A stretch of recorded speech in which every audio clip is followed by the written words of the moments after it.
The flint struck once.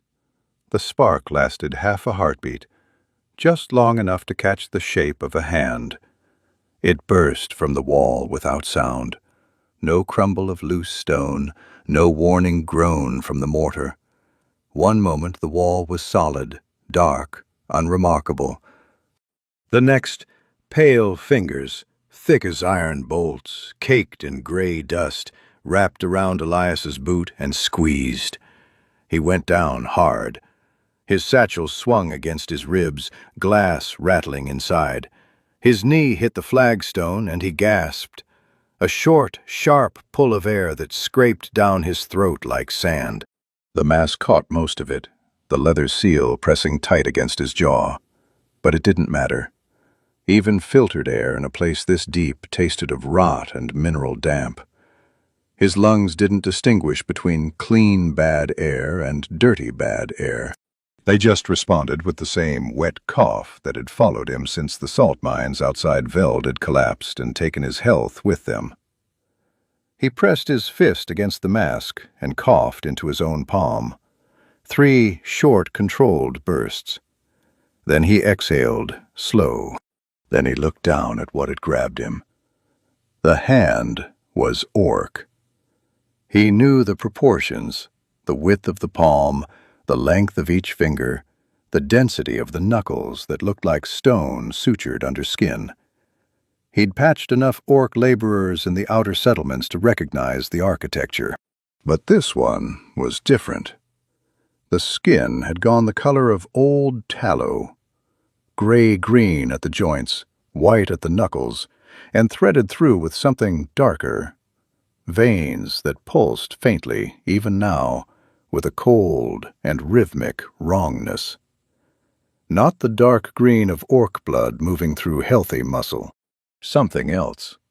Something that lived in the crypt wall and had decided to use this orc as a door frame. He sat up. His lantern had rolled 2 feet away, still lit. The shuttered kind, a brass cylinder with a wick he'd trimmed that morning in the inn above ground. He hooked it by the handle, pulled it close, and held it low. The hand did not release his boot, but it had stopped squeezing. It simply held him, the way a sleeping person might hold a blanket without knowing they were doing it. He worked his boot free slowly, inch by inch, and the grip loosened without resistance. The fingers uncurled and went still. He raised the lantern. The wall was not a wall. It was a collapsed archway, filled in at some point, decades ago, maybe centuries, with quarried stone and packed rubble. But the rubble had shifted, settled, and through the gap at the base, half buried, lay an orc. She had been pressed into the space between the old arch and the new fill, her body oriented as though she'd wedged herself in deliberately, back against stone, knees drawn up, her chin resting against bronze-plated armor that had long since gone to rust along the edges. The breastplate bore a crest, or what had been a crest. The acid of the mold had eaten into it over the years until only the outline remained. 2 crossed spears above a crown, Royal Guard insignia. He'd seen it in a history text once, in a library in Veld that no longer existed. The rank below the king's personal chamberlain, a sentinel of the final court, sworn to the burial chambers of the last sunken king. Which meant this orc had been down here for a very long time. He pulled his medical shears from the front pocket of his satchel and crouched, studying the fungal veins at her wrist. They ran up her forearm and disappeared under the pauldron. He cut the rust-bitten leather strap at her shoulder to get a better look, peeled the bronze piece back, and found what he expected. The infection had spread from beneath the armor, not through it. She hadn't been attacked by something from outside. She'd been rotting from inside, slowly, the way everything in these crypts rotted, absorbed by the colony that lived in the walls and used the damp and the dark to spread. He opened his satchel, sorted through the vials by touch. He knew them all by the shape of their stoppers. Round meant salts. Flat disc meant smoke compounds. Pointed cap meant liquids. He pulled a pointed cap vial and held it to the lantern light. Liquid sulfur solution, concentrated. Enough to strip active fungal tissue without burning through orc skin, which ran about 4 times the density of human skin at the dermis. He'd learned that from an orc midwife in a border settlement who'd laughed at him when he'd asked, and then spent an hour explaining it in uncomfortable detail. He uncorked the vial, set it down, took out his cloth wrap and tied it around the lower half of his mask for extra seal. The sulfur fumes weren't dangerous at this concentration, but in a sealed space with lungs like his, unnecessary risk was the same as stupidity. He was not a brave man, he was a careful one. Those two things got confused for each other more often than they deserved. The orc's chest rose and fell. Barely, but it rose and fell. That settled one question. He checked her jaw, pressed 2 fingers against the side of her neck, felt the pulse. Slow. Heavy. Like a hammer striking something wrapped in wool. Still there, though. He picked up the vial. He poured. The liquid sulfur hit the fungal veins at her wrist, and the reaction was immediate. The gray-green threads recoiled, contracting like burning thread. The orc's fingers twitched. Her head moved against the stone, a slow roll to the side, and from somewhere deep in her chest came a sound, low and rough, like gravel sliding down a drain. Her eyes opened. They were dark. Not the kind of dark that came from low light. The kind that came from something older. A gaze that had spent years in the deep earth and had forgotten what it felt like to look at anything far away. She looked at the lantern first, then at his hand holding the vial, then at his face, the leather mask, the brass fittings at the temples, the tube at the jaw. Her expression didn't change, but the sound in her chest changed. It deepened. She looked at him the way a sentinel looked at something that had entered a restricted corridor. He held still. He'd learned, from border settlements, from arguments with garrison healers, from years of practicing medicine on people who didn't want to be treated, that the first 3 seconds after a patient regained consciousness told you everything you needed to know about the next hour. These 3 seconds told him to stay very, very still. She didn't move. That was the first thing he registered. Not relief, exactly, but a recalibration. He'd treated patients who woke swinging. Orc laborers from the Veld Basin who came out of fever with their fists already clenched. Years of hard living turning even unconscious instinct into a defensive reflex. He'd taken a split lip from one and a bruised collarbone from another. He'd learned to crouch low and present no sudden angles. She just looked at him. Her breathing was audible now, a thick, wet pull of air that rattled on the exhale like something loose inside her chest. Her jaw was set. The tendons along her neck stood out with the effort of holding her head up. And under the lantern light he could see the fungal veins clearly. They ran in 3 lines from her collarbone to the hinge of her jaw, pulsing faintly with each heartbeat. Not spreading, not in the last 2 minutes at least. The sulfur at her wrist had contained the immediate growth there, but the main colony was deeper, rooted somewhere near the sternum, and the lines at her jaw were just branches. He raised the lantern slightly, tilting it to get a better angle. Her eyes tracked the movement. Still sharp. Whatever the infection had taken from her body, it hadn't reached her mind yet. He kept his voice flat, calm. The same tone he used with anyone who woke up not knowing whether they were safe. "I'm going to check the veins at your jaw. I need you to hold still." She said nothing. He took that as permission, or at least not as refusal, and leaned in, bringing the lantern close. The veins at her jaw were cold to the touch, not the cold of poor circulation, the cold of something replacing the warmth from the inside. He pressed 2 fingers along the largest vein, tracking it back toward her ear, and felt the pulse beneath it, her own, and then, slightly out of rhythm, another, slower, heavier. The colony had its own heartbeat. He'd read about it once, in a forager's journal recovered from the eastern ruins. At the time, he'd dismissed it as dramatic exaggeration. He pressed his fingers harder. There it was, 2 rhythms sharing one body. He sat back on his heels and reached for his shears again. He needed to get the armor off her chest to assess the depth of the root system. He started on the left pauldron strap, already cut, and moved to the buckle at her side. The bronze was seized with corrosion, the pin fused into the catch. He worked it with the tip of the shear blade, careful, steady, the way he worked every small mechanical problem, which was the same way he worked every large one. Patience over force. He didn't have force to spare. The buckle gave. The breastplate shifted.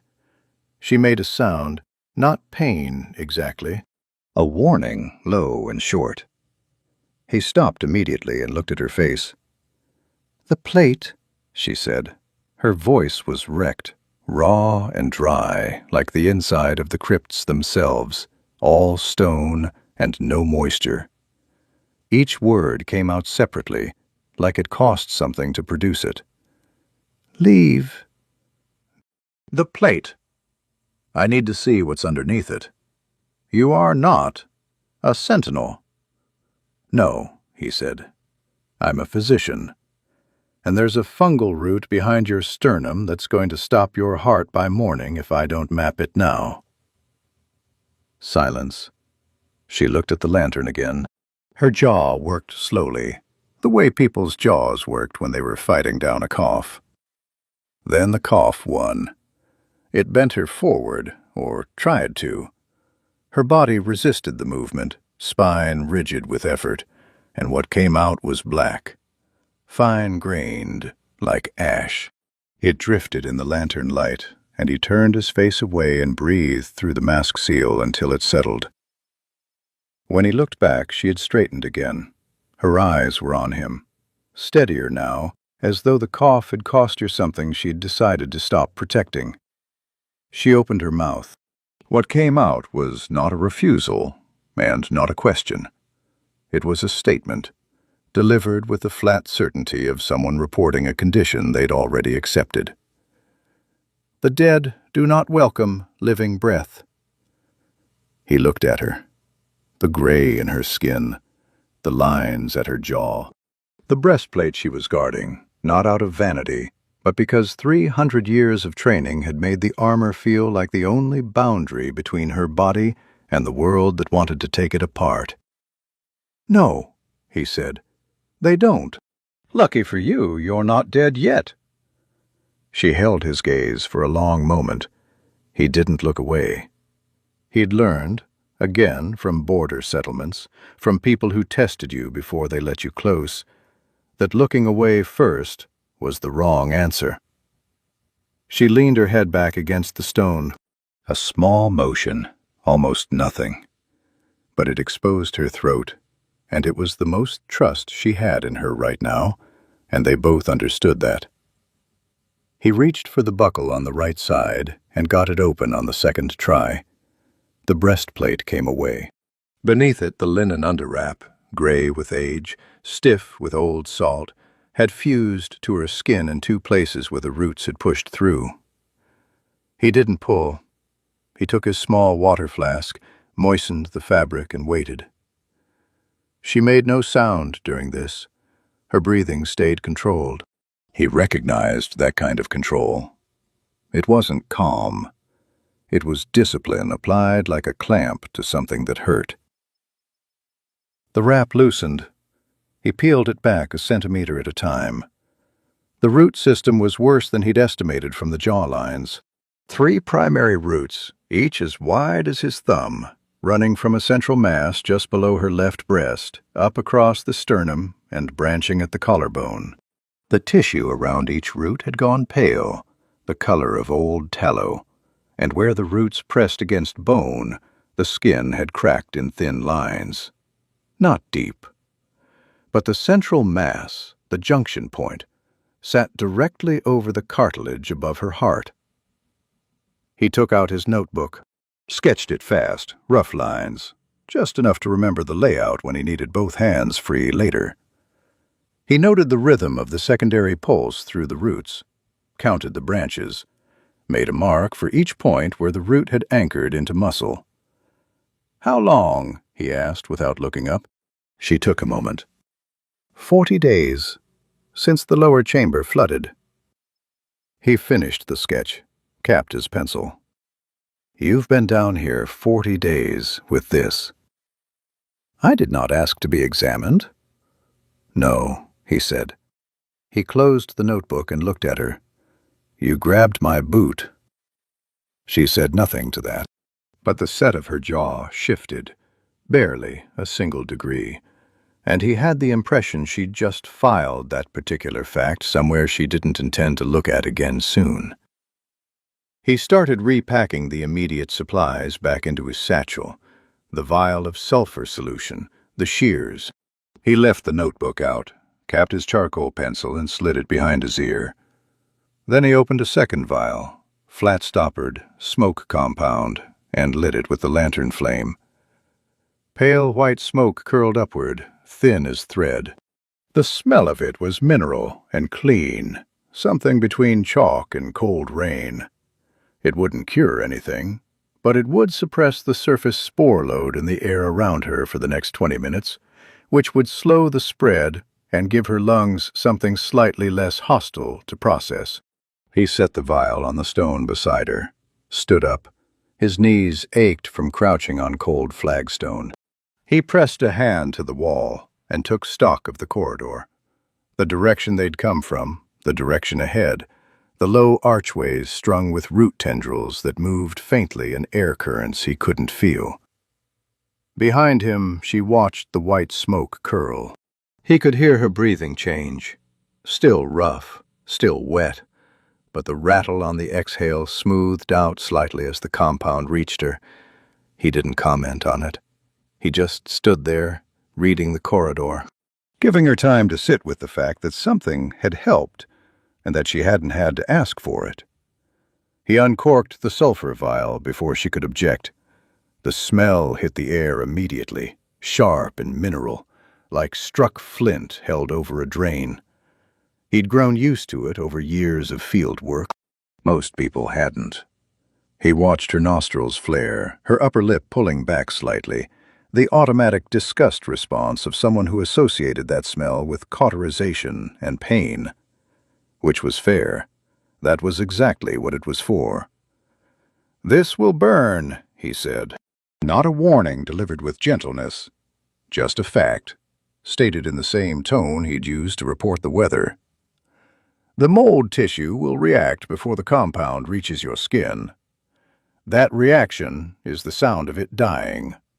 Try not to move." She looked at the vial, then at his hands. Her eyes tracked to the roots at her sternum, visible now that the breastplate was off, and he watched her process what she was seeing. The width of the roots, the color of the tissue around them, the central mass sitting directly above her heart. He'd seen patients look at their own injuries in two ways. Some looked away. The ones who looked directly measured, cataloged. Those were the ones who'd already made a decision before the treatment started.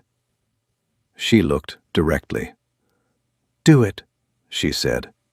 He poured. The sulfur solution hit the uppermost root at the collarbone junction, and the reaction was immediate and violent. The root tissue contracted, a fast, wrenching pull like a rope snapping under load, and the sound it produced was exactly what the brief had prepared him for, and still managed to be worse in practice. A tearing shriek, high and dry, coming not from her throat, but from the mold itself, from the network of tissue being stripped away from muscle and cartilage. It lasted 3 seconds, maybe 4. Then it dropped to a hiss, and then to silence. Risha's jaw clamped shut. Every muscle along her neck and shoulder went rigid, not flinching away, but bracing into it, the same direction as the pain rather than away from it. Her hands, flat against the stone floor on either side of her, pressed down hard. He heard the flagstone groan under the pressure of her grip. Her knuckles went pale at the peaks. She did not move. She did not make a sound. He poured the second application along the central mass. This time the shriek was longer. The root system was denser here, the colony's anchoring point, and the sulfur had to work through 3 layers of tissue before it hit the junction. He watched the surface reaction, the gray-green color bleaching out, the root edges curling and going black, the skin beneath emerging pale and intact, orc dermis dense enough to take the chemical load without blistering. The forager's journal had described it as comparable to tanned hide. He'd thought that was an insult. Now he understood it was just an observation about what centuries of adaptation produced. Her breathing had gone to short, controlled bursts. In through the nose, out through the mouth. He recognized the pattern, a pain management technique, deliberate and practiced. She'd learned it somewhere that required endurance over an extended period. Not a battlefield. Battlefields were short and loud. This was the kind of breathing you developed in a place where the pain was constant and had no predictable end. A mine, maybe, or a long siege, or 300 years in a crypt with a king's bones to keep. He poured the third and final application at the base of the largest root, where it disappeared beneath the lower edge of her ribcage. The shriek was short this time. The colony was already pulling back from the treated areas, contracting toward whatever lay deeper, and the root at the base came away cleaner than the others, less resistance, more retreat. He watched the surface tissue stabilize, the skin color returning toward its natural gray-green by slow degrees, the faint luminescence of the mold fading from the veins at her jaw. Not gone. The central mass was deeper than a surface application could reach, but the branches were dead, and without the branches feeding it, the mass would slow. He capped the vial, took a clean cloth from his satchel, and pressed it against the treated area at the collarbone, absorbing the surface residue. She hissed once through her teeth. The cloth was damp with alcohol solution, and the cleaned tissue was raw. He held the pressure steady, didn't ease off. Easing off too soon turned a clean wound into an open one. "The roots at the surface are dead," he said. "The central mass is still active. I can't reach it without a scalpel, and time we don't have right now." She said nothing. Her breathing was returning to normal, still rough, still wet with the infection's residue, but the rattle had changed. Lighter. The branches of the colony had been doing most of the structural work of the infection in her upper chest, and without them, her lungs had a fraction more room to function. He took that as a temporary success, and nothing more. He started repacking his satchel, organized the remaining vials by priority, what he'd need fast, what could stay buried. He had 2 more sulfur solutions, a set of salts, 3 smoke compounds, a vial of alcohol, and his surgical kit, which he hadn't opened yet. The kit was the item he was most careful with. The scalpel, the bone needle, the gut thread. He'd carried that kit for 9 years and used it in places that had no business being treated as operating theaters.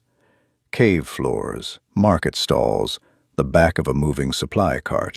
He wrapped it back in its oilskin and set it at the top of the satchel where he could reach it without looking. Risha moved. A slow, controlled push from the stone floor, her palms flat, her weight redistributing as she worked herself upright against the wall. He watched her do it without offering a hand. She hadn't asked, and she moved with the deliberate economy of someone who knew exactly what her body could manage, and was managing it precisely. No excess, no waste. When she reached fully upright, And fully upright on her was something else entirely, her head clearing the low arch above by barely a handspan. She stood still for a moment, breathing. Then she looked down at him. He was still crouching, closing his satchel buckles. He was not a tall man on his best days, and this was not his best day. She studied him the way she'd studied the vial. Direct. Cataloging. "You are from above," she said. It wasn't a question. "Yes." "Why are you in the crypts?" He slung the satchel strap over his shoulder and straightened. His knees registered their objection, and he ignored them. "Foraging. There are fungal compounds down here that don't grow anywhere else. I use them in treatments." He paused. "Used to, before I understood what colony they were part of." She looked at the treated roots on her chest, at the blackened edges of dead tissue. Then she reached down and picked up her breastplate from the floor, one-handed, the weight of it nothing, and held it against her chest without fastening it. The buckles on both sides were beyond repair without tools. She held it in place with her forearm pressed across it, armor as pressure bandage. He adjusted his mask seal and turned to look at the corridor ahead. The lantern light reached about 4 meters before the dark absorbed it. Somewhere beyond that, water moved. A slow, heavy sound, like something vast shifting in its sleep. "The lower chambers flood," he said. "You said 40 days ago." "The fungus follows the water." "Which means the exit corridors are compromised." She was quiet for a moment. Then, "The east corridor collapsed 20 days ago. The south gate is sealed." "What's left?" "The processional passage, north. It runs under the king's vault." He looked north. The corridor bent left about 6 meters ahead, and beyond the bend, the darkness was complete. "How long is it?" "Long," she said. And then, after a pause that felt like it cost her something, "I do not know anymore. The markers are gone." He picked up the lantern, checked the oil level through the sight glass at the base. Enough for 4 hours, maybe 5 if he kept the flame low. He adjusted the wick down a notch. Then he started walking north. Behind him, after a moment, he heard the slow, heavy sound of her following. Her footsteps on the flagstone were nothing like he expected. Not loud, careful, measured. The walk of someone who had spent centuries learning exactly where to place weight so the floor beneath didn't speak. He kept his eyes on the dark ahead. He did not look back to see if she was keeping up. She would keep up, or she wouldn't. Either way, standing still in a flooding crypt with an active fungal colony was the one option he wasn't willing to take. The bend swallowed the lantern light and gave nothing back. He walked into it anyway. The water hit his boots at the bend, not a trickle. A flat, still surface that began where the corridor leveled out and stretched ahead as far as the lantern reached. Knee-deep, covered in a film that caught the light and threw it back green. He stopped at the edge and held the lantern low. The film moved in slow circles that had nothing to do with the water beneath it. The colony's surface layer spread thin across the flood. He stepped in. The cold came through his boot leather immediately. He shifted his satchel above the waterline and pulled his metal cane from the side loop. Tap left, solid. Tap center, solid. Tap right, nothing. The cane dropping half a meter before finding bottom. He stepped left and moved forward. Behind him, Risha entered the water without pause. It rose to mid-thigh on her and stayed there. Where it reached his knee, it barely touched hers. She carried the broken stone pillar she'd pulled from the collapsed section near the arch, dragging it through the water behind her with one hand. The weight of it would have pinned him to the floor. She held it like a walking staff. The processional passage was wider than the corridor behind them, wide enough that the lantern light didn't reach the walls. The ceiling was vaulted, the upper arch lost in darkness. From somewhere above, long root tendrils hung motionless, ending at various heights, some stopping 2 meters up, some trailing in the water at their tips, like wicks drawing moisture upward. He ducked under the first cluster. Risha walked beside him. Her shoulder passed through the hanging roots without slowing. They dragged across the crown of her head, and she ignored them. He adjusted his path to follow hers through the thicker clusters and found it easier going. The water smelled of mineral cold and something underneath, a sweetness that didn't belong underground. Fungal metabolic output, the colony processing whatever the flood had carried down. He breathed through the mask and kept moving. "The king's vault," he said, keeping his voice low. Sound carried strangely here, flattened by the water, then bouncing off the vault above. "How far?" "3 chambers," Risha said. Her voice was better than before. Still rough, but the cadence had changed, less effortful. "The antechamber, the hall of record, then the vault. The north exit is a service passage beyond it." "When did you last check the service passage?" A pause that lasted 4 steps. 60 days ago." He said nothing to that. 60 days was long enough for everything to change underground. Stone shifted, water rerouted. The colony could seal a passage so thoroughly that moving through it became the same as moving through solid matter. He tapped ahead and kept walking. The water level rose as the passage descended. His legs went numb below the knee. He lifted his feet higher with each step to clear the raised flagstone edges, slower but safer than shuffling blind through the green-filmed dark. Risha reached out and pushed a matted root cluster aside, thick as rope, blocking the passage at head height. She held it left without comment, and he walked under it without slowing. He noted the way she did it. No announcement. Just saw the obstacle, removed it, waited. The way you moved with someone you were navigating with. He wasn't sure she noticed she'd done it. The first sinkhole caught him 2 minutes later. His cane found nothing. His left foot found nothing either. Just open water and a crumbling edge. He pulled back fast and stood still while his heart did something unpleasant. He breathed through it. 4 counts. The mask flexed at the jaw seal with each exhale. Risha stopped beside him. She probed the sinkhole's edge with her boot, tracing the boundary of it, then found where the floor returned and stepped there. She looked at him and waited. He followed her line exactly. The floor held. The lantern flame dipped in moving air from somewhere ahead. A chamber opening up. The antechamber, close now. He turned the wick up a notch. At the edge of the light, something shifted under the water. A slow displacement, like a mass turning in the silt. Then, stillness. The green film closed back over the disturbance, smooth and seamless. He stopped. Risha's pillar rose from the water beside him. They both watched the same spot. The film kept its slow, circular drift, indifferent. He waited 1 breath.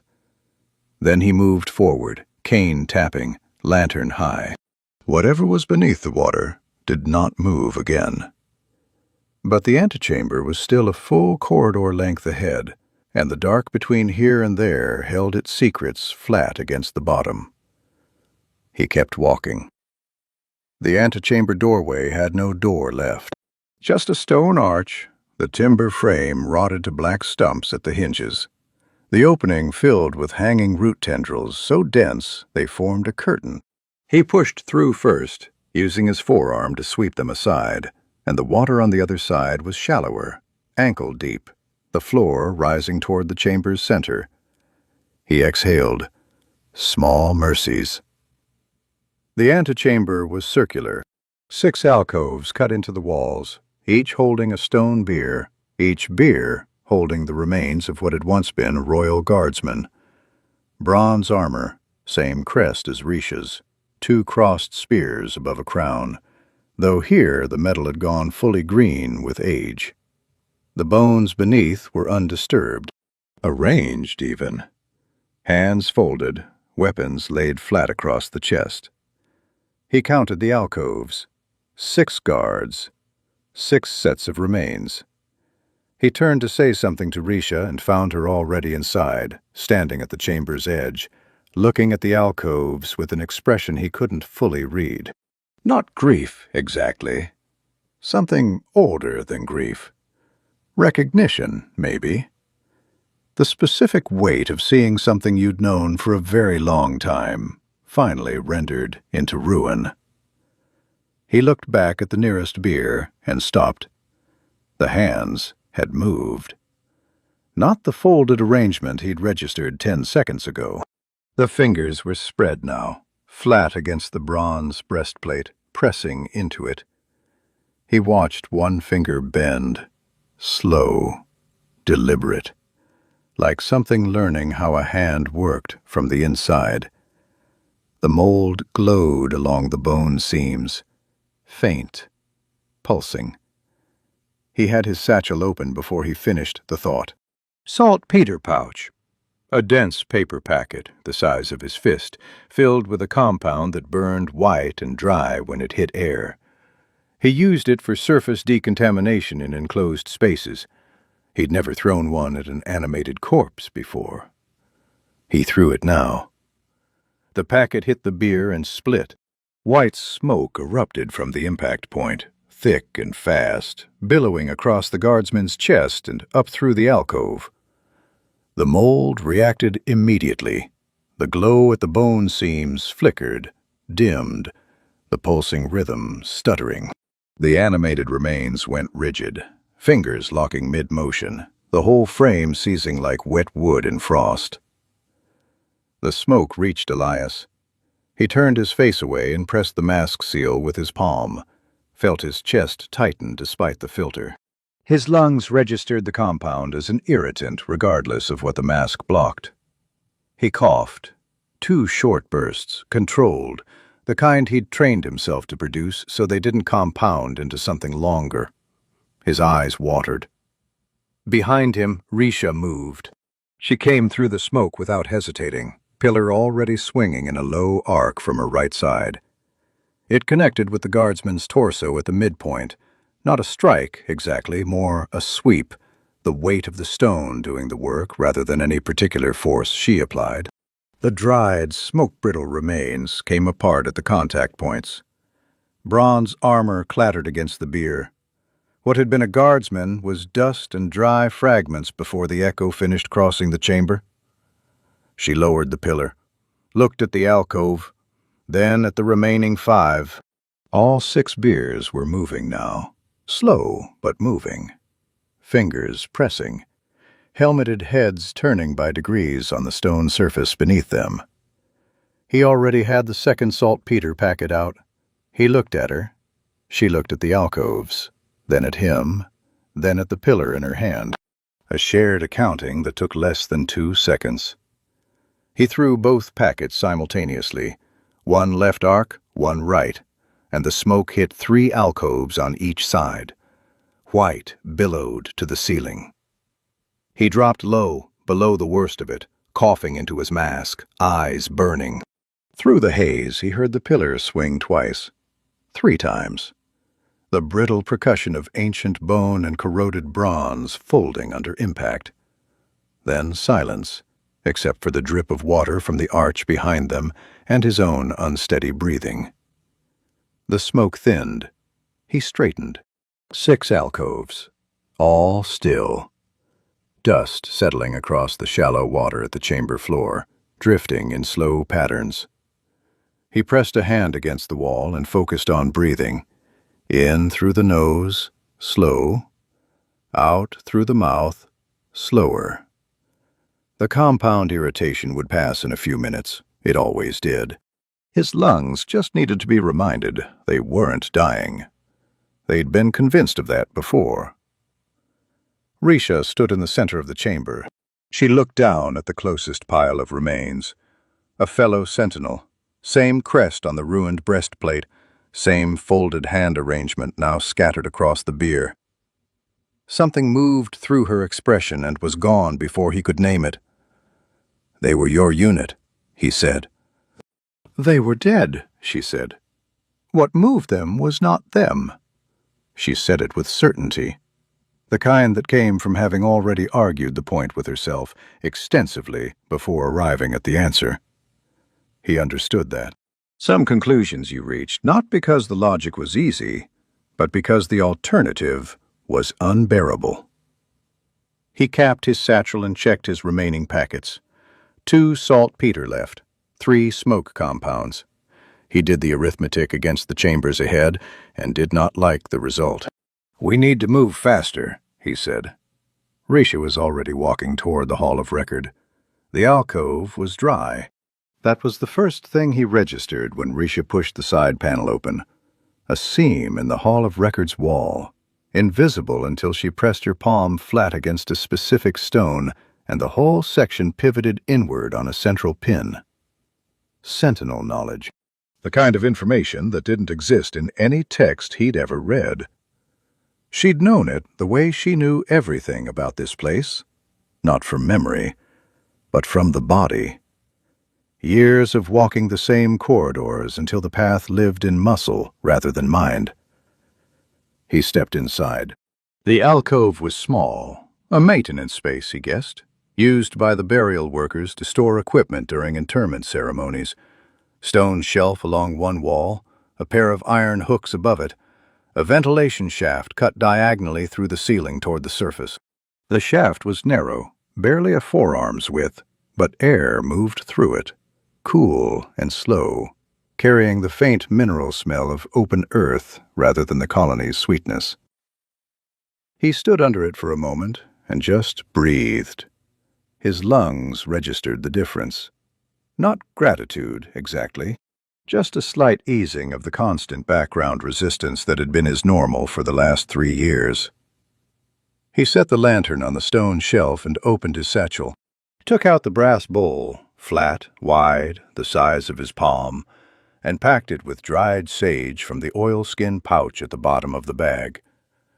He kept the sage for personal use, for exactly this kind of stop. He lit it from the lantern flame and set it on the floor under the ventilation shaft. The smoke rose thin and pale, drawn upward by the air current, and the smell of it displaced the sweetness of the colony within a minute. He took off his mask. The cold air hit his face, and he let it. His skin was pale underneath. He knew that without needing a mirror. The mask left pressure marks along his jaw and across the bridge of his nose, red lines that faded slowly. His eyes were ringed dark, the kind of dark that came from years of poor sleep in poorly ventilated spaces. He sat down against the wall, stretched his legs out, and breathed. Risha settled against the opposite wall. The alcove barely contained her. Her knees were drawn up, her shoulders brushing the stone on either side, the pillar laid across her lap. She watched the sage smoke curl toward the ventilation shaft with the focused attention of someone observing a thing they had never seen before. Which was probably accurate. He doubted the last king's sentinels had carried much dried sage. "You fight with smell," she said. "I fight with chemistry," he said. "Smell is a side effect." She considered that. Her eyes moved from the smoke to him, to his face without the mask, the pale skin, the dark circles, the shallow rise and fall of his chest when he breathed. She catalogued it the same way she'd catalogued the vial earlier. Direct, without performance. "Your lungs," she said. "Old damage," he said. "Salt mine collapse. 3 years ago." She said nothing to that, but she shifted her position slightly, angling her shoulder away from the ventilation shaft, giving him a clearer line to the moving air. A small movement, probably automatic. He took the cleaner airflow without comment. He reached back into the satchel and found his surgical kit, unwrapped the oilskin, laid the scalpel, the bone needle, and the gut thread on the stone shelf in order. Then he lit a second sage bundle and held the scalpel blade in the flame, not long enough to damage the edge, just long enough to sterilize the first centimeter of metal. He did the same with the needle. "The central mass," he said. "It needs to come out tonight. If we leave it until morning, the roots will reestablish through the treated tissue." He looked at her. "I'll need to cut along the lower edge of your rib cage. Find the junction point and separate it from the cartilage above your heart." She looked at the scalpel, at the flame still moving along the blade. "How many men have you killed doing this?" "None," he said. "Two came close. Both survived." He set the scalpel on the shelf. "One of them was an orc, if that matters to you." It didn't seem to matter to her, or it mattered in a different way than he'd intended. She was quiet for a moment, looking at the sage bowl. The smoke moved steadily upward, thin and clean. Then she reached up and began unstrapping the breastplate. She'd managed a temporary fix with a strip of leather cut from her boot. Not elegant, but it had held the plate against her chest through the antechamber. She removed it now, set it aside, and peeled the underwrap away from the treated roots with careful fingers. The blackened tissue came away clean. Beneath it, the skin was intact, slightly raw. The central mass was visible, a raised ridge, gray-green, sitting directly above the cartilage of her lower sternum. She leaned her head back against the stone. Her eyes went to the ceiling. Her arms settled at her sides, hands open and flat against the floor, her throat and chest fully exposed. She stayed perfectly still. He understood what it cost. Not the physical vulnerability. She'd calculated that and accepted it. The other kind. The kind that came from a life built entirely around the principle that no one stood behind you, so you never turned your back. She was offering him the blade and her stillness both, and the only thing she was working from was the evidence of the last 2 hours. He picked up the scalpel, pressed 2 fingers against the central mass to locate the junction point. Found it, a firm ridge, the root anchored into the cartilage with 3 separate attachment points. He made the first incision along the lower edge, shallow and precise. She didn't move. Her breathing slowed to something almost meditative. In through the nose, long and controlled. He worked without speaking. The mass separated cleanly at the first 2 attachment points. The third was deeper, requiring him to widen the incision by 2 millimeters. He did it in one steady draw of the blade and felt the resistance give. The mass came free. Small, the size of a walnut, dense and cold in his fingers. He set it in the brass bowl, and it sat there, gray-green and still, the colony's anchor point, already dying outside the body. He pressed the alcohol-soaked moss pad against the incision and held it. Risha exhaled, long and slow, the first fully unobstructed breath she'd taken since the flood, her chest rising without the mass pressing against the cartilage above her heart. He stitched the incision with 4 passes of gut thread, tied each pass separately, cut the excess with his small scissors and repacked the kit without rushing. When he looked up, she was watching the mass in the brass bowl, watching it go still. She didn't say anything. Neither did he.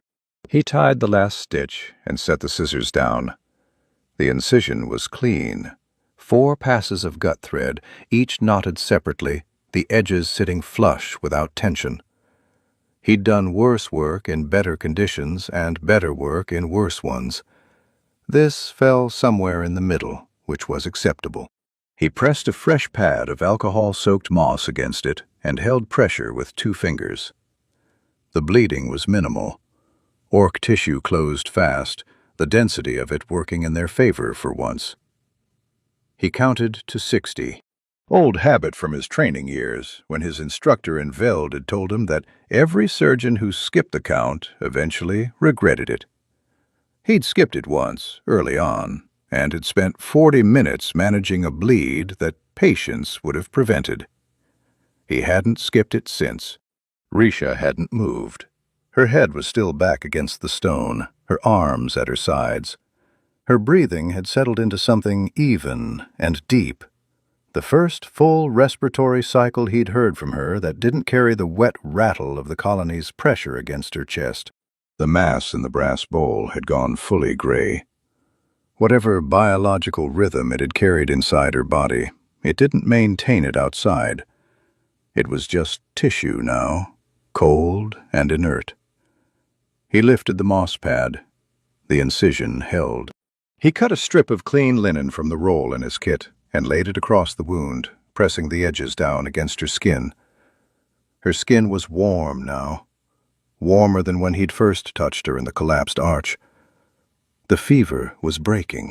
The sulfur applications had stripped the colony's surface network, and without the central mass feeding back through the roots, the infection had lost its organizing structure.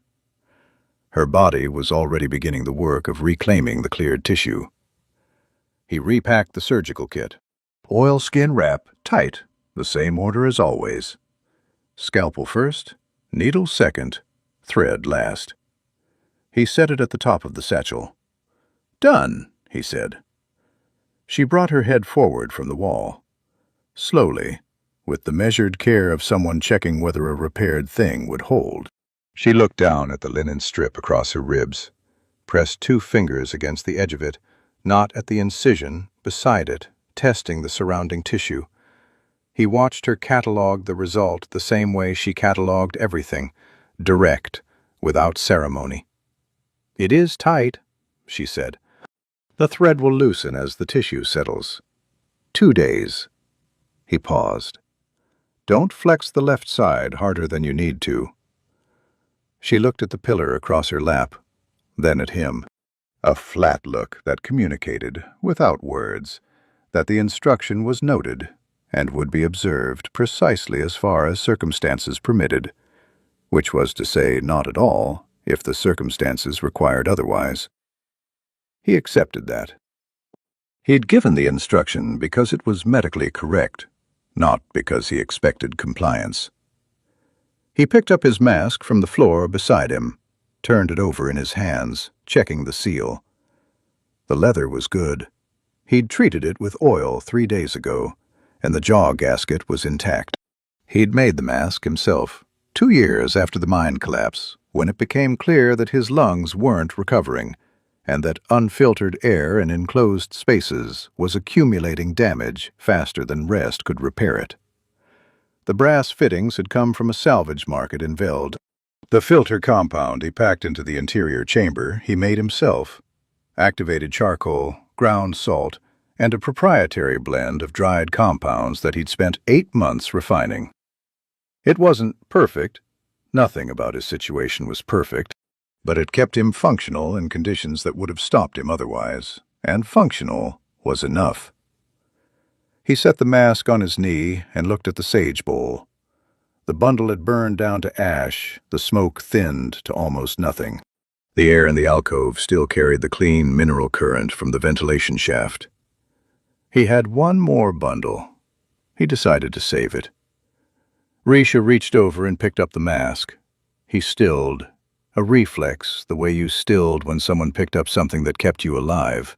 She turned it over with the same 2-fingered examination she'd applied to her own wound, studying the construction, the brass fittings at the temples, the tube at the jaw, the layered leather at the seal edge. She pressed her thumb against the gasket and felt it compress and return. "A man who cannot breathe," she said. She wasn't looking at him, still looking at the mask. "Plans to survive the deep earth. He's managed so far." She set the mask down on his knee, not handed it back, set it down, precisely where it had been, the same orientation. "The mine," she said. "You were inside when it collapsed." I was treating a laborer, a lung infection. He picked the mask up and turned it over once more before setting it aside. The irony wasn't lost on me. She was quiet. The ventilation shaft moved air over them both, steady and slow. Her breathing continued its new, unobstructed rhythm. He listened to it the way he listened to all his patients' breathing, clinically, tracking the quality of each cycle. Clear on the inhale, clean on the exhale, no rattle, no colony resistance.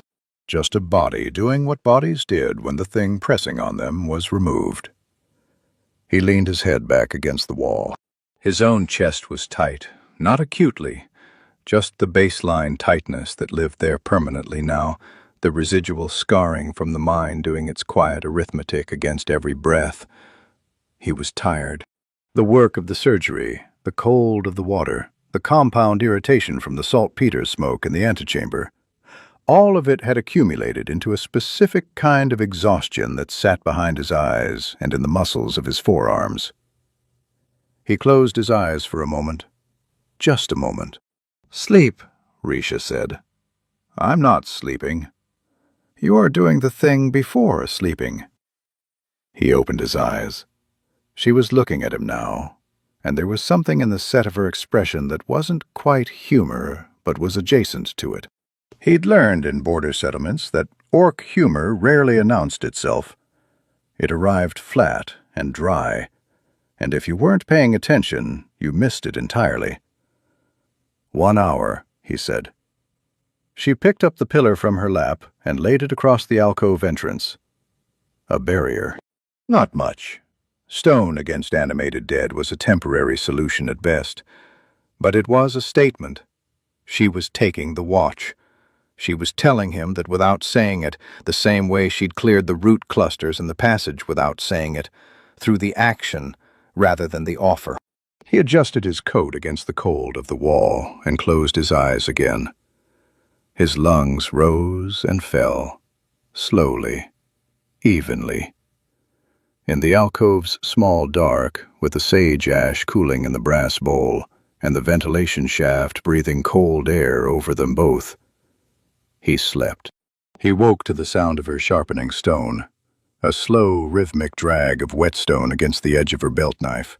Not a weapon exactly, more a tool, the blade wide and flat, the kind used for cutting rope and prying mortar.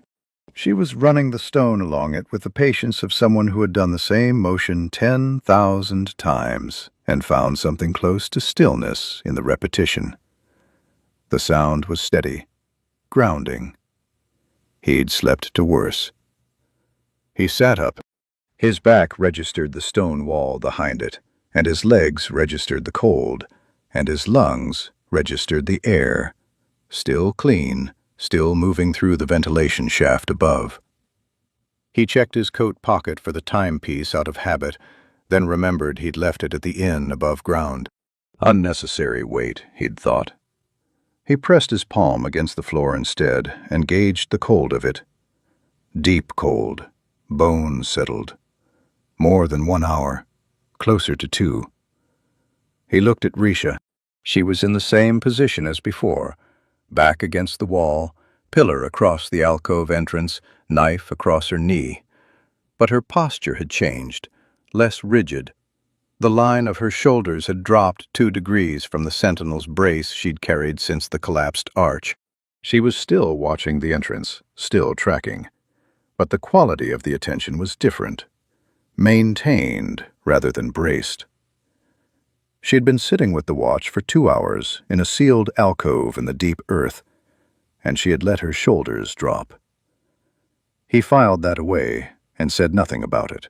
He reached for his satchel and found it exactly where he'd left it, but repositioned slightly, the flap facing outward, the buckles accessible.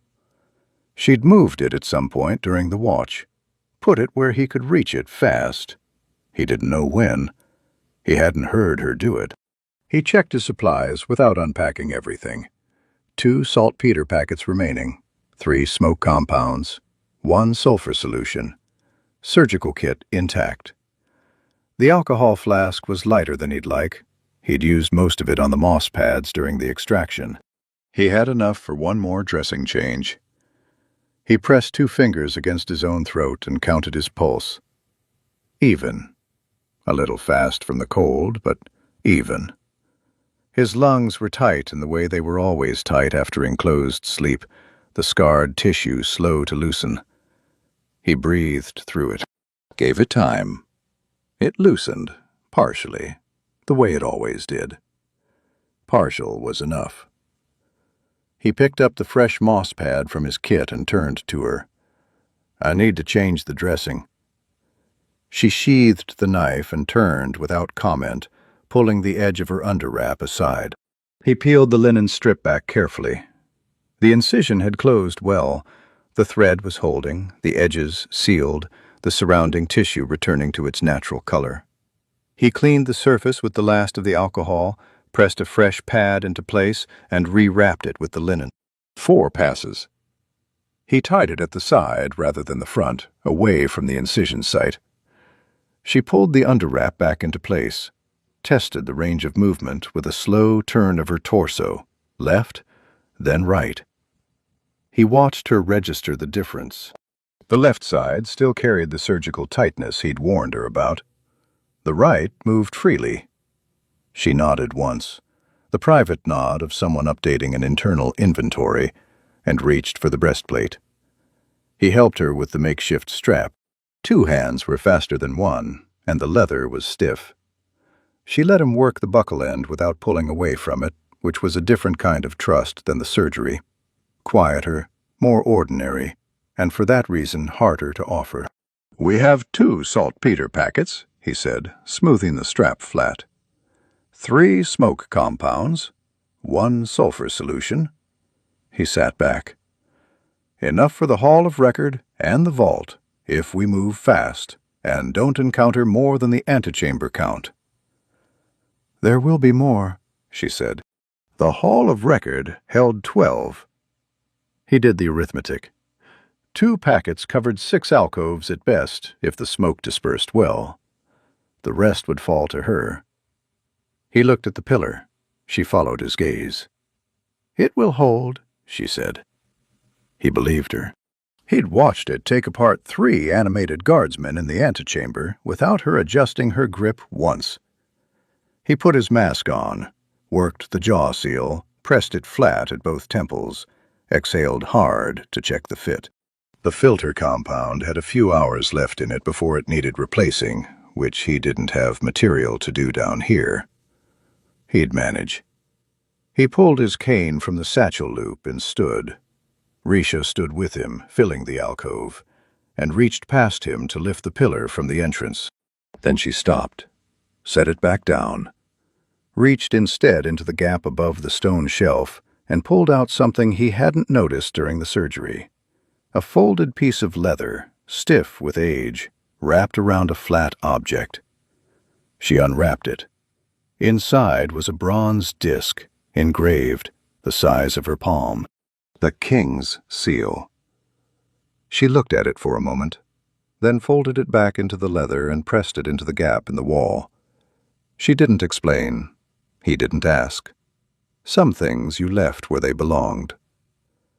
She picked up the pillar. He picked up the lantern. He pushed the alcove panel open, and the smell of the colony hit them both immediately, the sweetness rising, thicker than before. He adjusted the mask seal with his palm. "The Hall of Record," he said. "Straight ahead," she said. 40 steps. He stepped into the corridor. Behind him she followed, and the panel swung shut on the sage ash and the cold air and the small, quiet space where, for 2 hours, nothing had tried to kill them. 40 steps ahead the darkness waited. He counted them as he walked. He reached 38 before the floor vented. No warning crack. No tremor in the stone beneath his boots. The vent simply opened. A seam between 2 flagstones that had been sealed with compacted silt, and whatever pressure had been building beneath it finally found the path of least resistance. A column of yellow smoke drove upward from the gap with enough force to flatten the lantern flame sideways. He threw his arm across his mask seal by reflex and took 2 steps back. The yellow spread fast. Not drifting, expanding. The way something expelled under pressure expanded, filling the corridor from floor to ceiling in the span of 4 seconds. He'd read about hallucinogenic spore clouds in the Forager's Journal. The colony produced them as a defense mechanism when its deeper structures were threatened. The spores didn't kill. They disoriented, disrupted spatial perception, flattened depth, turned solid walls into suggestions. In an enclosed space with sinkholes and flooded flagstones, disorientation was enough. He couldn't see the walls, he couldn't see the floor, he couldn't see Risha. He pressed the mask seal hard with both palms, checking every edge. The jaw gasket, the temple fittings, the filter chamber at the chin. The mask held, but his eyes were open to the cloud, and the spores worked through mucous membrane as readily as through lung tissue. His vision had already begun to soften at the edges, the lantern light blooming outward, the shadows between the yellow deepening into shapes that shifted when he focused on them. He stopped moving, stood completely still. Moving blind through a flooded corridor with active sinkholes was a fast way to solve the problem of being alive. He felt a hand close around his belt. Not a grab, a grip. 2 fingers hooked through the leather loop at his back, firm and deliberate, the kind of hold that communicated direction without pulling. He felt himself drawn left, a half step, and then forward. He moved with it, kept his cane ahead of him, tapping, while she pulled him through the yellow dark. He couldn't see her. He could feel the displacement of air as she moved, the slight turbulence of something large navigating a space by means that had nothing to do with sight. She didn't tap the floor. She didn't slow to check her line. She moved through the cloud the way she moved through the hanging roots, directly, with the body knowledge of someone who had walked this corridor so many times, the path lived in her feet rather than her eyes. He trusted the grip and kept moving. The lantern was useless. He shut the shutter to a sliver, conserving the flame, and used it only to watch the flagstone directly in front of his leading foot. Yellow fog sat thick above ankle height, and the sliver of lantern light at floor level gave him just enough to track stone from water.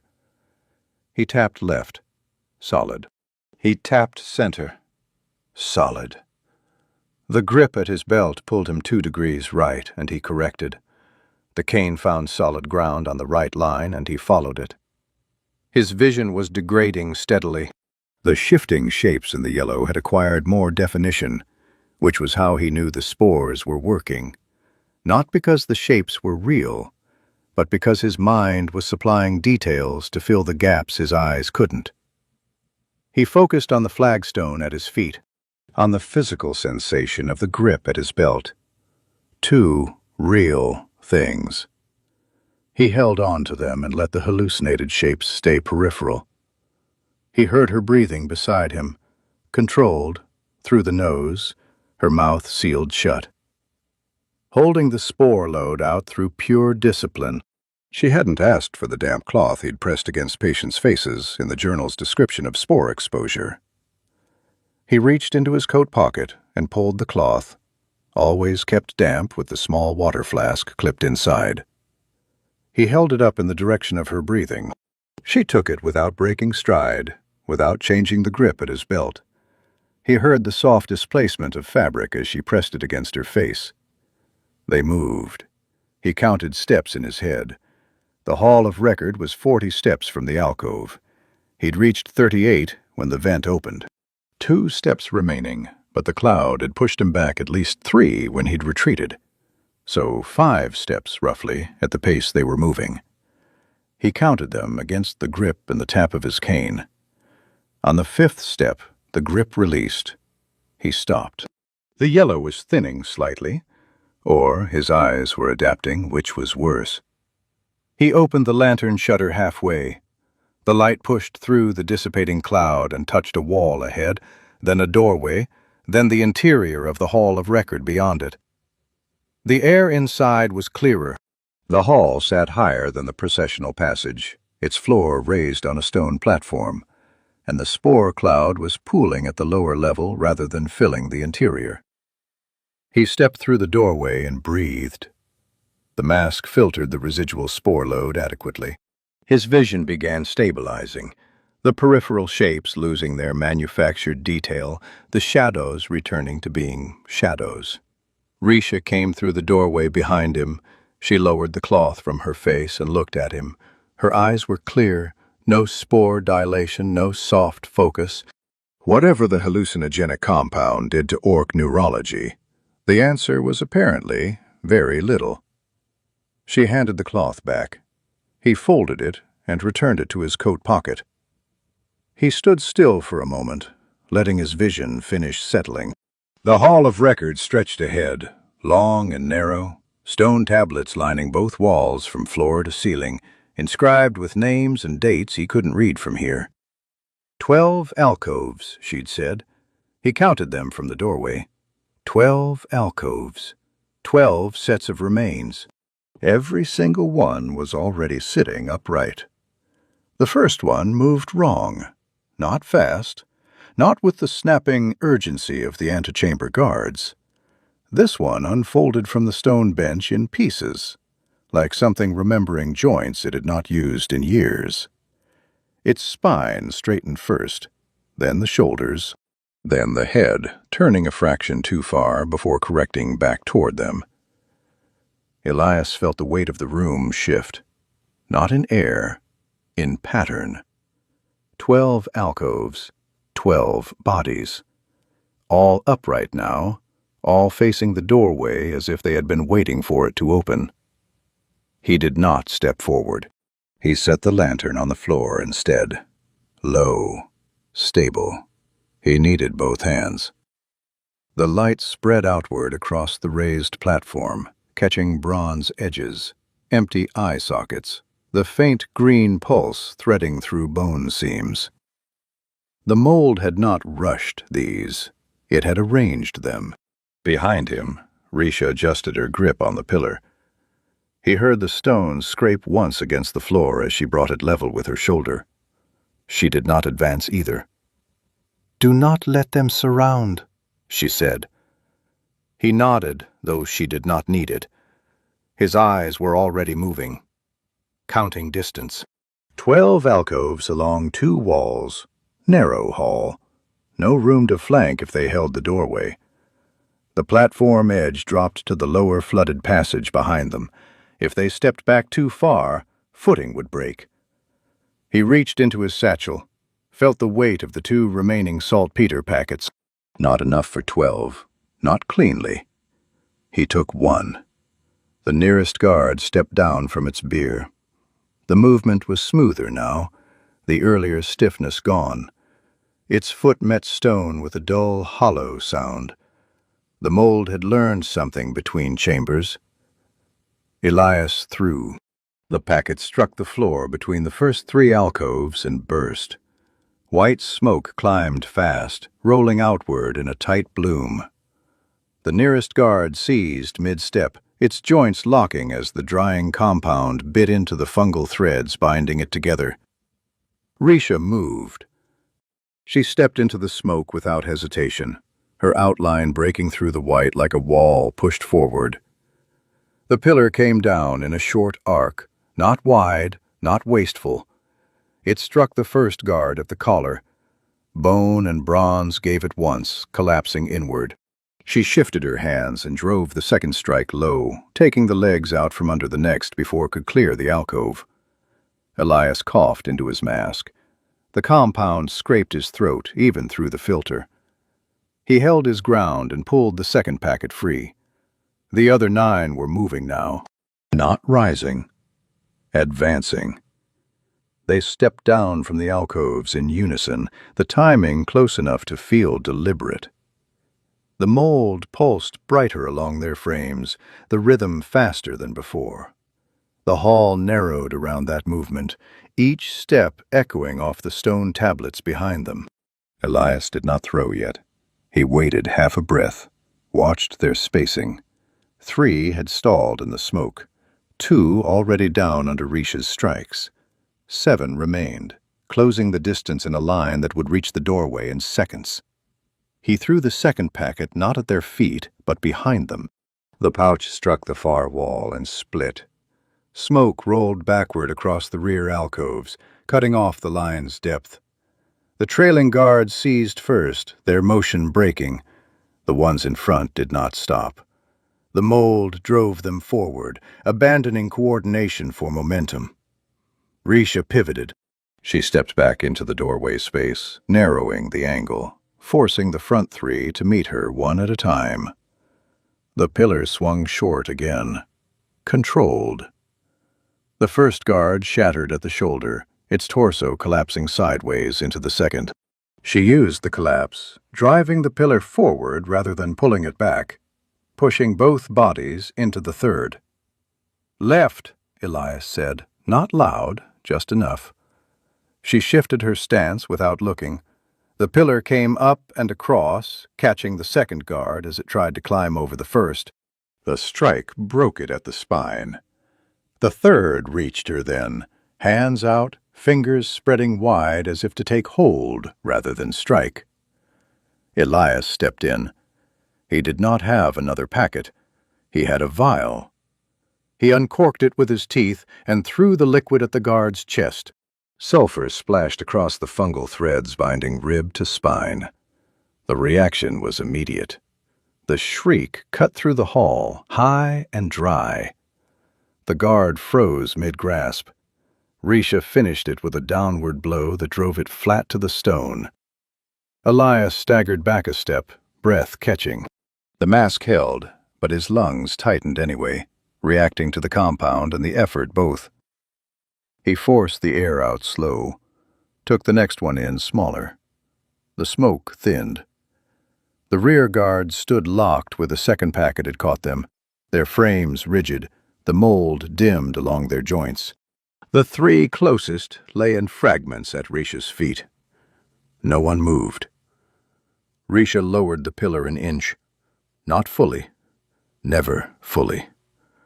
Her eyes tracked the remaining figures, measuring whether the stillness would hold or break.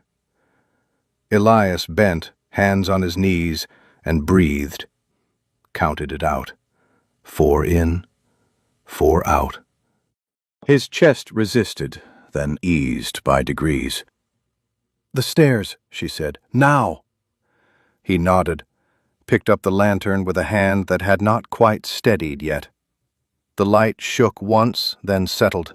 They stepped past the broken remains and into the hall, moving between the frozen figures before the compound could lose its hold. The tablets along the walls caught the lantern light in passing, lines of carved names, worn shallow by time and damp. He did not read them. At the far end, the stone shifted, not underfoot, in the walls. A low vibration ran through the hall, followed by a clicking sound that did not belong to bone or water. It came from deeper, many points at once, regular, advancing. Elias stopped. Risha did not. She reached back, caught his sleeve, and pulled him forward. "The rest," she said. "They are waking." The stairs were not where they should be. Elias saw the wall first, not stone in its natural state, but something layered over it, thick, pale. It bulged outward from the doorway at the end of the hall, filling the arch where the service passage should have begun.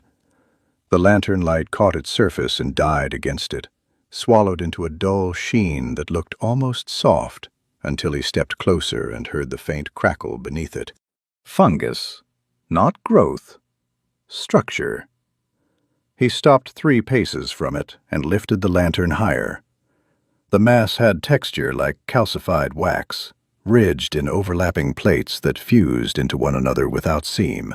Veins ran through it, faintly green, pulsing in a slow rhythm that did not match anything human or orc. It breathed. Not air. Expansion, and contraction, like something pressing against the stone from both sides at once. Behind him, the clicking grew louder. Risha stepped past him and drove the end of the pillar into the mass. It did not break. The impact sank in by a finger's width, then held. The pillar stopped as if it had struck packed earth. She pulled it back. A thin crack remained where the stone had pressed, but it did not spread. The edges of it drew inward, the surface knitting itself closed with a slow, deliberate motion. "Alive," she said. "Yes." He set the lantern down again. Close to the base of the seal, he crouched, pressing 2 fingers against the surface. It was warm. Not the ambient warmth of enclosed stone. Heat generated from within. The colony had grown this deliberately, layered it, reinforced it. The clicking shifted, no longer distant. The sound had entered the hall. Elias did not look back yet. He opened his satchel. Inventory moved through his head faster than his hands. 1 sulfur solution left. 3 smoke compounds. No saltpeter. No time for careful dissolution. This was not a surface infection. This was a barrier. He took the sulfur vial anyway, uncorked it, poured a thin line along the seam where the mass met the stone arch. The reaction was immediate. The surface recoiled, pulling away from the liquid, a narrow groove opening where the sulfur burned through the outer layer. It shrieked, low and stretched, like leather tearing slowly. The groove stopped at half a finger's depth. The inner layers did not give. He capped the vial. His jaw tightened under the mask. Not enough. Behind him, something struck stone. Risha moved first. She turned, pillar already in motion, and met the first of the guards as it cleared the far end of the hall. This one moved faster than the others had, not careful, not learning, just forward. The pillar caught it across the chest and drove it back 2 steps, but it did not break cleanly. The mold held it together, threads tightening where bone should have given. Elias stood, forced himself to turn. 5 of them had reached the hall, more behind. The smoke from the earlier packets had thinned enough that the rear line was moving again, slower but steady. "We do not have time," Risha said. "I know." He looked back at the seal, then at the lantern, then at the floor. The stone beneath the doorway was darker, damp. He crouched again, pressing his palm flat. Cold water beneath, not deep. A pocket. The colony had sealed the passage from the front, but the floor beneath had been flooded earlier. He tapped it with the end of his cane. The sound came back hollow. Risha drove the pillar into the nearest guard again. This time she stepped in with it, adding her weight. The impact folded the torso, cracking the spine enough for the mold threads to snap under tension. The upper half tore free, the lower half collapsed. "Elias." "I need 10 seconds. "You have 5. He nodded once. He pulled a smoke compound vial from his satchel. Not for the air, for the floor. He smashed it down at his feet. The glass broke. The compound ignited into a thick white plume that spread low across the stone, clinging to the ground. Not enough to stop them, enough to slow footing. He drove the cane into the damp flagstone seam. Once. Twice. On the 3rd strike, the stone cracked. Water pushed through immediately, a thin line that widened as pressure found the break. He stepped back as the flagstone shifted under its own weight, tilting, then dropping inward with a dull splash. The hole opened to knee width. Dark water below. Moving. He grabbed the lantern and held it over the opening. The light caught a narrow channel running beneath the sealed passage. Not large, not safe, but open. "Down," he said. Risha did not hesitate. She stepped to the opening, dropped the pillar through first, then lowered herself after it, one hand on the edge of the broken stone, the other catching the pillar below. Water rose to her waist as she landed. She looked up. "Jump!" Behind Elias, the first guard broke through the smoke. He did not turn. He dropped into the hole. The water hit cold and hard, closing over his boots, then his knees. He caught himself against the channel wall, the lantern held high above the surface. The air down here was worse. Thick. Close. The masked seal pressed tight against his face as he drew a careful breath. Risha took his arm, not pulling, guiding. "Move." They pushed forward into the channel, water dragging at their legs, the ceiling low enough that he had to hunch. Behind them, the sound of stone breaking widened the hole. Then something dropped into the water after them. The splash came close. Not behind them in the vague way of a sound echoing through stone. Close enough that the water shoved against Elias's calves a heartbeat later, sending a cold surge up under his coat. Whatever had dropped through the broken flagstone had weight. More than one thing, maybe. The channel carried the impact forward in a hard slap that made the lantern shake in his hand. He raised it higher and kept moving. The passage under the sealed stair was no proper corridor. It had been a drainage run once, carved to carry floodwater away from the service steps before the crypt sank and the fungus learned to use every crack. The ceiling forced him low. Stone pressed close on both sides, slick with residue. Threads of pale mold clung in mats above the waterline, trembling when the current touched them. Risha could not stand straight either. She went half-crouched, one hand on the ceiling, the pillar dragging behind her through the water with a sound like a millstone being pulled over mud. Something splashed again. Elias did not look back. Looking back in a place like this cost time and balance mattered more. He kept the lantern angled ahead and tapped the submerged floor with his cane when the channel widened. Solid, then soft, then solid again. Silt had built up in pockets. If his boot sank past the ankle, he would lose it. Risha's hand found the back of his coat and held there. Not gripping this time, just contact. A point to keep him on line as the water pulled at their legs. "How far?" he asked. "The stair turns above us," she said. Her voice stayed even despite the crouch. "The runoff should meet the lower landing." "Should?" "It did before." He accepted that answer because there was nothing else to do with it. The channel bent right. The current strengthened. He braced the lantern against the wall with his wrist and reached down with the cane, probing the turn before trusting his feet to it. The tip struck stone, slid, then found the edge of a drop no wider than a grave trench. Water spilled through it in a narrow sheet. He stopped. Lifted the lantern higher. The drop led into a lower section where the channel opened a little, enough for the current to gather force. The floor beyond was not visible through the churn. Behind them, the thing in the water closed distance.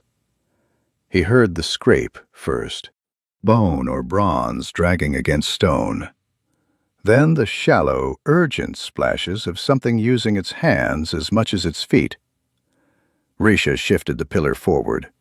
There was no room to swing it here. "Go," she said. "There's a drop."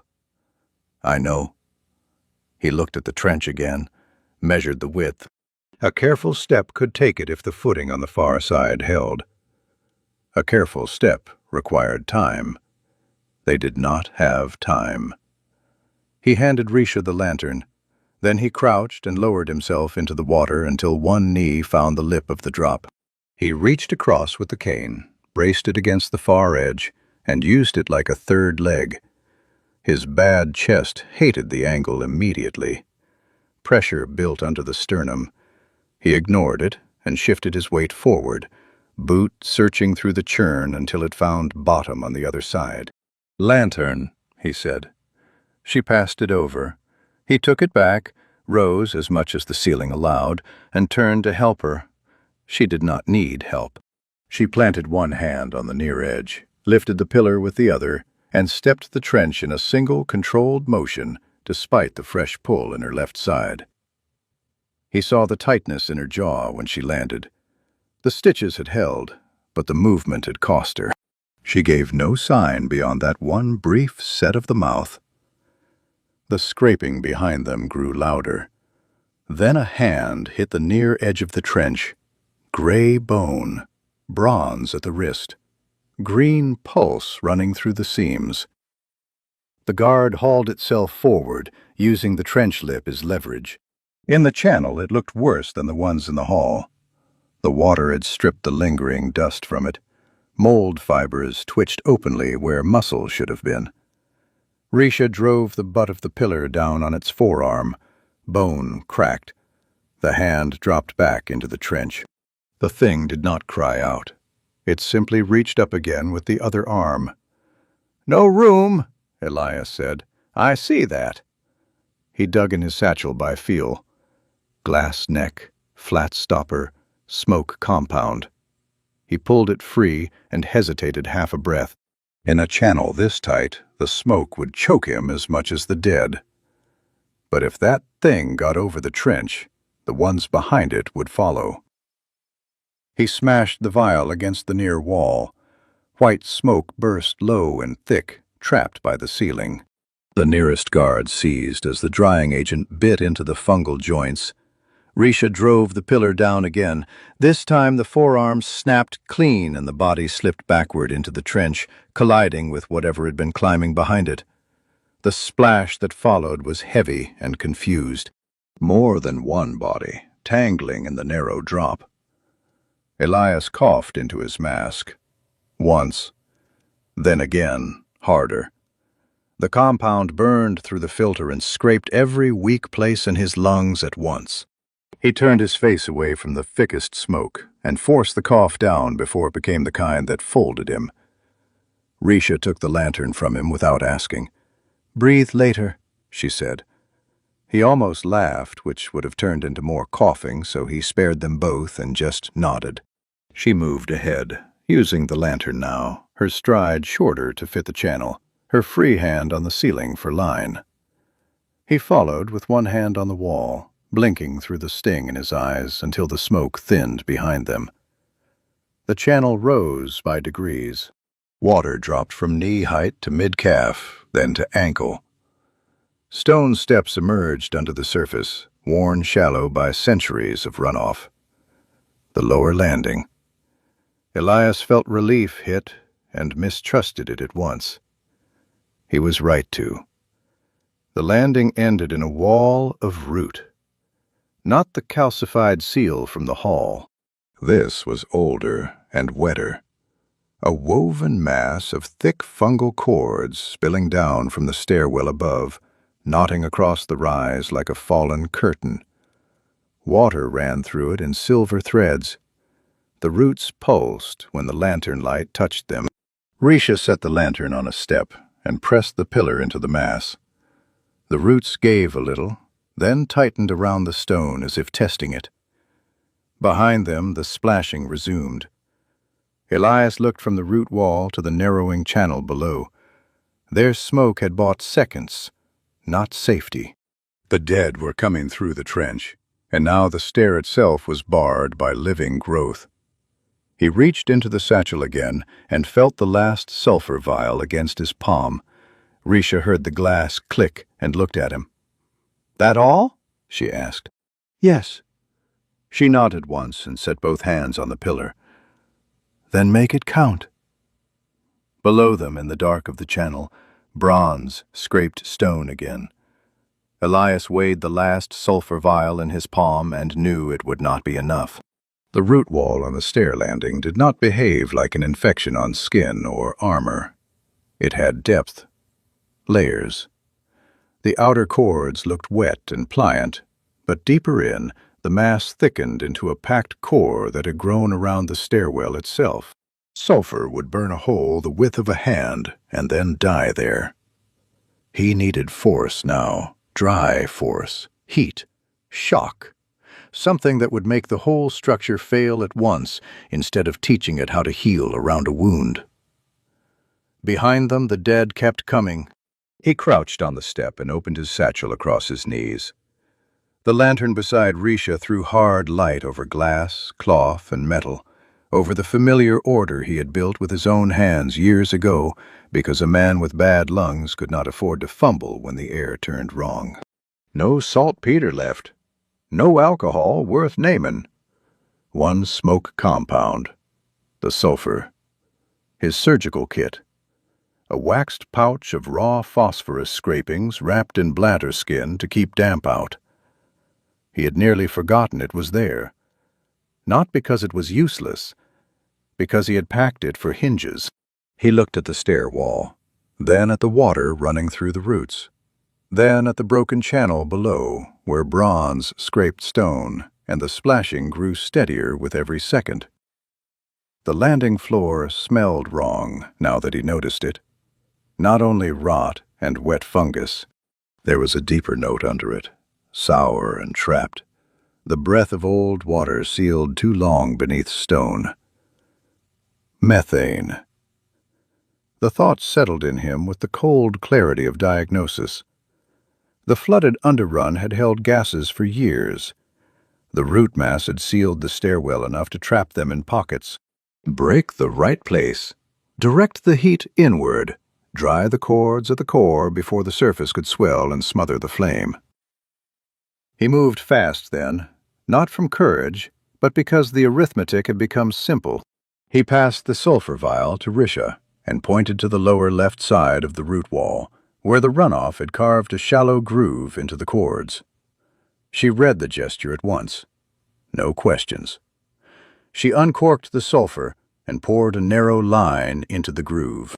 The roots recoiled, writhing inward, opening a dark slip no wider than 2 fingers. That was enough. Elias pulled the phosphorus pouch free and set it on the step. His fingers were steady, though his chest had started that slow tightening again from the smoke in the channel. He ignored it and worked by habit. He split the bladder skin with his shears, shook the pale scrapings into a fold of dry lint from the bottom of the satchel, then packed the bundle into the slit the sulfur had burned. Wet mud from the stair edge went over it next, pressed flat with his thumb to hold the charge in place and force the burst toward the root core. A hand slapped the landing below. He looked down once. One of the guards had reached the top of the channel. Its head rose through the dark like something dredged from a river. Bronze helmet hanging askew, green threads working at the jaw. Risha stepped past him before he finished seeing it. She brought the pillar down in a tight vertical strike that caught the thing across the crown and drove it back into the steps below. The impact shook the landing. Water splashed their boots. Another shape moved under the surface behind it. She did not look at Elias. She did not need to. Her whole body had shifted into that hard economy she used when she understood exactly what must be protected and for how long. He struck his flint. The first spark failed. His thumb had gone slick with mud. He wiped it on his coat and struck again. This time the spark took, tiny and bright, and he tipped it into the lint at the mouth of the slit. For one breath, nothing happened. Then the stair inhaled. The blast came inward with a white crack that flattened the lantern flame and punched hot air against Elias's mask hard enough to stagger him. The mud cap held just long enough to force the ignition into the root core. Light flashed through the woven cords from within. Not fire traveling over a surface. Fire caught inside structure. The whole mass dried in an instant, every wet strand turning brittle before the colony could flood it again. Risha moved before the sound finished. She drove forward through the steam and dust, one shoulder low, pillar tucked under her arm. Elias saw the torn bandage at her ribs darken where the stitches pulled under the effort, but she did not slow. She hit the center of the stair seal with her full weight. The root wall broke. Not cleanly. It burst apart in slabs and cords, collapsing up the stairwell as much as down, the dead interior of it cracking into ash-gray chunks that bounced across the steps. Air rushed through the opening from above, cold and sharp and real. The service door beyond it, iron-bound and half-hidden behind the roots, flew inward on one screaming hinge. Below them, the dead reached the landing together. Risha turned through the dust, caught Elias by the collar at the front of his coat, and hauled him through the broken stairmouth with the same motion she used to recover the pillar. His boots left the stone for a moment. Then they were through, stumbling into the narrow service passage as the first guard lunged from the landing behind. Its hand closed on empty air where his ankle had been. Risha kicked the hanging hinge with her heel. The broken door slammed crookedly across the opening just as the swarm hit from below. Bronze and bone hammered against the wood from the other side. Cracks jumped through the old planks at once. The frame shuddered in its socket. It would not hold for long. Elias bent double, one hand braced on the wall, trying to make his lungs choose rhythm over panic. The new air helped and hurt at the same time, cold enough to bite, clean enough to remind his body what it had been missing for too many hours. Risha stood over him in the cramped passage, chest heaving once, then settling. Dust clung to her face and to the torn edge of the bandage under a breastplate. Behind her, the door boomed again under another impact. Then again, each strike louder than the last. The passage ahead sloped upward into darkness. At the far end, faint as a memory, night wind moved. The wind smelled of rain and leaf rot. Elias lifted his head toward it before he meant to. His body found the scent first, sorting it from dust, mold, old wood, and the hot residue still clinging to the back of his throat from the blast. Clean air did not belong underground. It came down the passage in thin, uneven pulls, enough to stir the lantern flame and make the skin at the edge of his mask prickle. Behind them, the door took another hit. The sound no longer carried the hard shape of single bodies striking wood. It had become a massed impact now, many frames throwing themselves against the broken planks at once. Each blow drove a tremor through the narrow passage floor. Fine grit spilled from the mortar joints overhead. The old service stair had survived centuries by being forgotten. It did not know how to survive attention.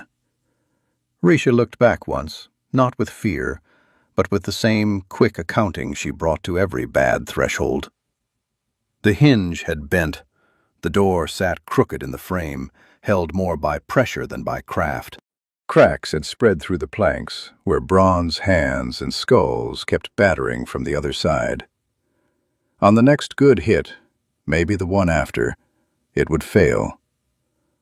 Elias straightened from the wall. His lungs protested, tight and hot, but they had air now, and air changed the terms of every argument a body had with pain. He picked up the lantern from where it had fallen on its side and adjusted the wick lower. No point wasting oil when the passage itself was climbing toward darkness that felt different from crypt dark. Thinner, looser, a dark with weather in it. They started up. The service passage was no grand escape route.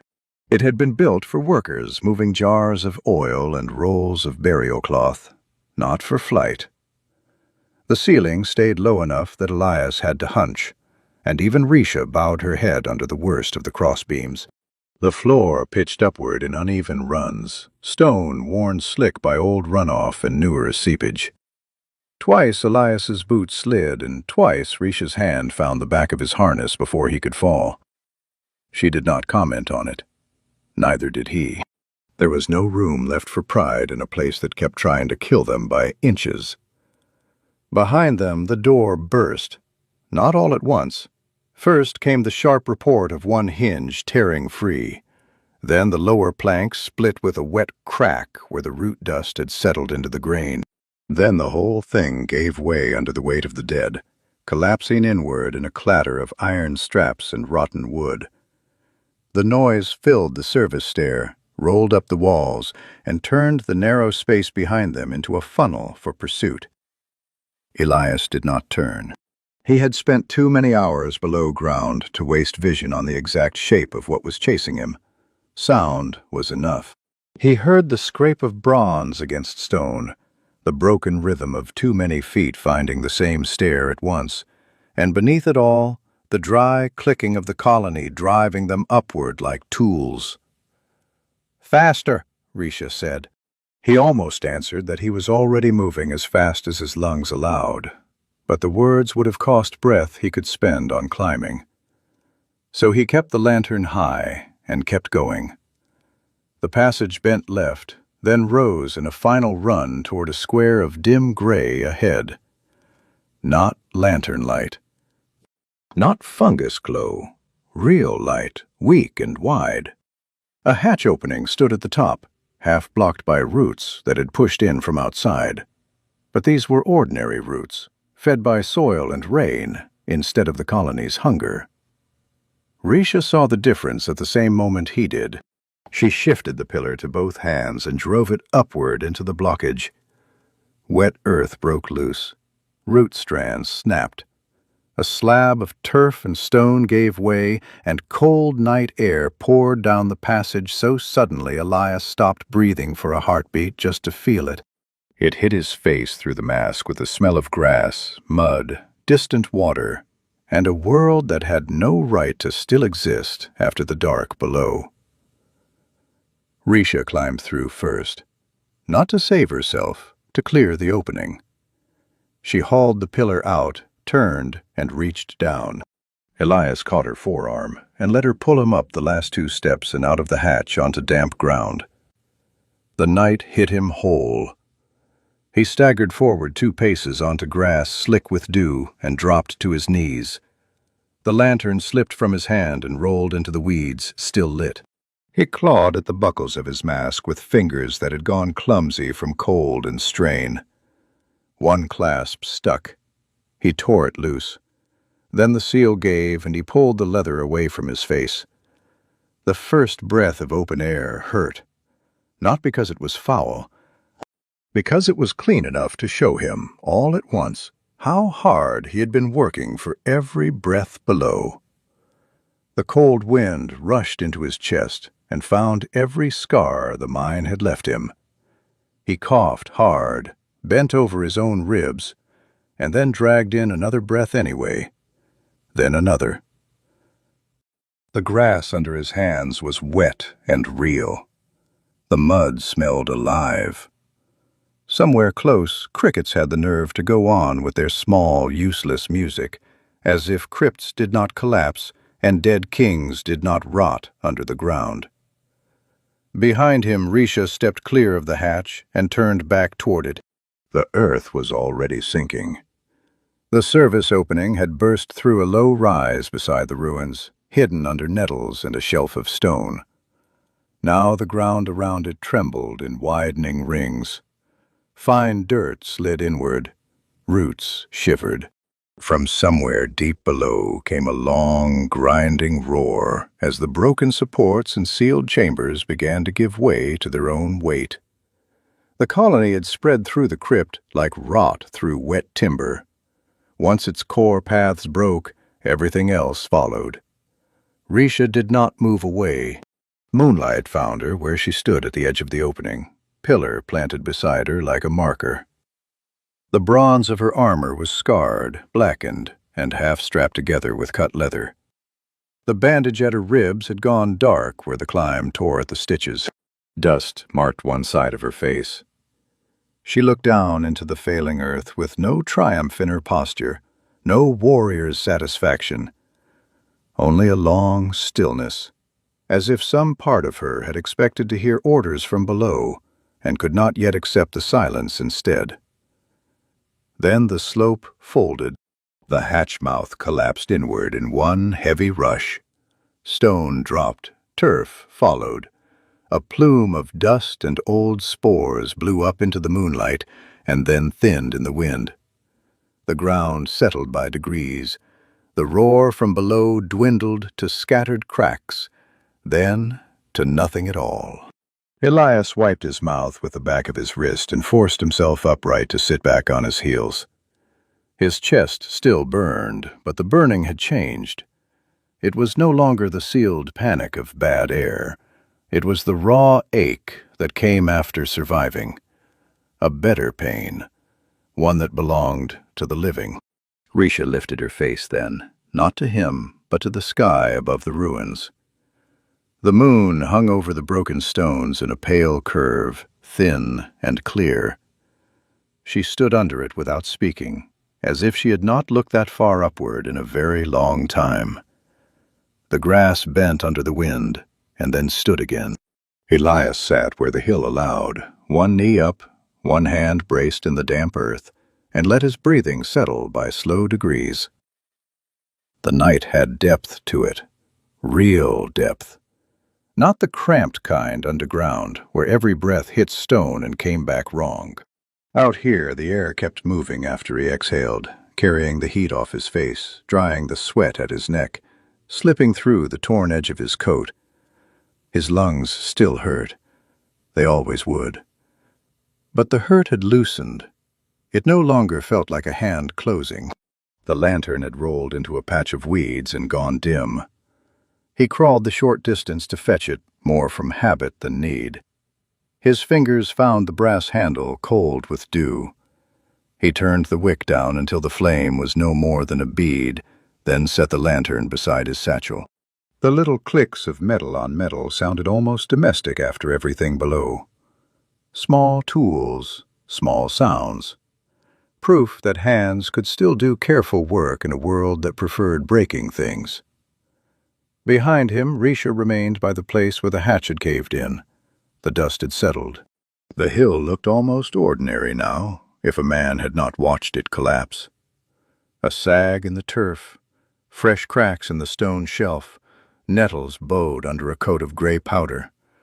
Nothing moved there anymore. No root pulse, no bronze scrape, no clicking under the soil. The crypt had finally swallowed its own dead and closed its mouth. Risha planted the pillar upright and rested one hand on it. Moonlight found the old cuts in her armor and the newer damage from the climb. The leather strap at her side had split again. The bronze plate over her chest sat a little crooked, not from neglect, but because the body under it had changed. The thing pressing on her ribs was gone. Elias could see it in the way she stood. Not easier, exactly. More centered, as if some inward tilt had been corrected by a hand he could not see. He opened the satchel and took out the linen roll. His hands were stiff now that the urgency had passed. Stiff and tired, and not entirely steady. He worked them once, flexing the ache out of the knuckles, then pulled the bandage free and dampened a corner with the last clean water from his flask. When he rose and went to her, she looked down at him at once, alert in that old sentinel way, but she did not shift her footing. She knew what he had come for. The bandage at her ribs had gone dark where the stitches had pulled during the climb and the charge through the broken root wall. Not soaked through, not a fresh rupture. Seepage. He lifted the edge of the breastplate and checked the wrapping beneath. The linen was warm from her skin and gritty with dust.